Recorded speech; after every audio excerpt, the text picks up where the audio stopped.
All right, let's talk about a big one, Breaking Bad. I mean, how does a show about a mild-mannered high school chemistry teacher who starts cooking meth end up being called the single greatest TV show of the last 25 years by critics?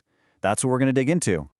Okay, so let's just start right here. This single sentence from the creator, Vince Gilligan, is everything. It's not just a quote, it's the entire mission statement. It's a promise to the audience that they were about to see a journey, a complete and total transformation that TV had really never dared to do before. So to actually pull off that Mr. Chips to Scarface journey, the show had to do something pretty radical. It had to break one of the oldest, biggest rules in television, the idea that your main characters, well, they don't really change. Think about it. For decades, even on absolutely legendary shows like The Sopranos or House, the main characters were built to last. Tony Soprano was Tony Soprano. Dr. House was Dr. House. Sure, they had their ups and downs, but there was always this sort of reset button at the end of the episode, getting them ready for next week's story. Breaking Bad, it just shredded that rulebook. Over 62 episodes, Walter White went through a complete, irreversible metamorphosis. There was no reset button. Every single choice, every lie, every violent act was another brick in the wall of who he was becoming, and we, the audience, were right there with him for the entire horrifying ride. But here's the thing. The genius of the show wasn't just in what the characters said, it was in how it looked, how it used the camera and the visuals to tell a deeper story. And they did this with a masterful use of motifs. Turning simple, everyday things, objects, colors, you name it, into these powerful symbols that gave the whole story so much more depth, often without a single word being spoken. And this is where it gets really brilliant. They layered meaning into everything. Remember that creepy pink teddy bear's eye? It just keeps popping up, like this silent witness to all the destruction Walt is causing. Or how they devoted an entire, incredible episode to just a fly in the lab, and somehow made it this profound story about guilt and control. It was just visual poetry. And it wasn't just the small details. Even the setting itself was a character. That vast, empty New Mexico desert wasn't just a cool-looking backdrop. No way. It was a perfect mirror for Walter's own empty life before all this started, and for the desolate moral world he was building for himself.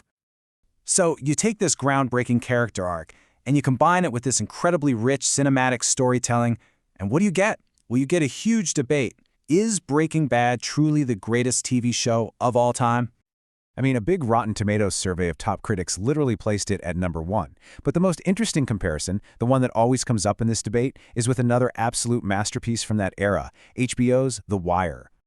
And look, these two shows are just completely different animals. Breaking Bad is a thriller. It's lean, it's mean, and its focus is laser sharp on one question.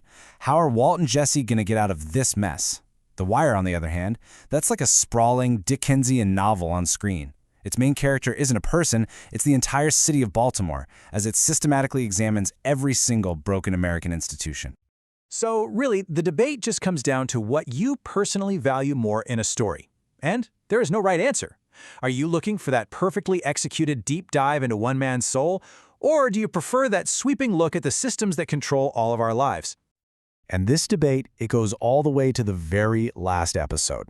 The finale of Breaking Bad is famous for being incredibly satisfying. But satisfying isn't always the same thing as perfect, and it's definitely got its critics. Yeah, there's a whole school of thought that the final episode, Felina, was maybe a little too neat, that the real soul-crushing climax of the show actually happened 2 episodes earlier in Ozymandias. The argument is that the finale let Walt basically go on a revenge tour and tie up all his loose ends, instead of forcing him to face a truly tragic reckoning for his actions.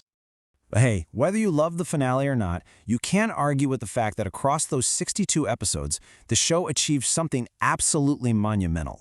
It completely rejected that cosmic reset button of old-school TV. It gave us a finite, cinematic story that respected its audience from the first frame to the very last. It wasn't built to go on forever, it was built to tell one story and to tell it perfectly. So maybe that's the ultimate legacy. By sticking the landing so decisively, Breaking Bad didn't just tell a great story.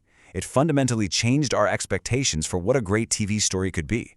It taught us, the audience, to demand an ending, and in doing that, it might have changed television forever.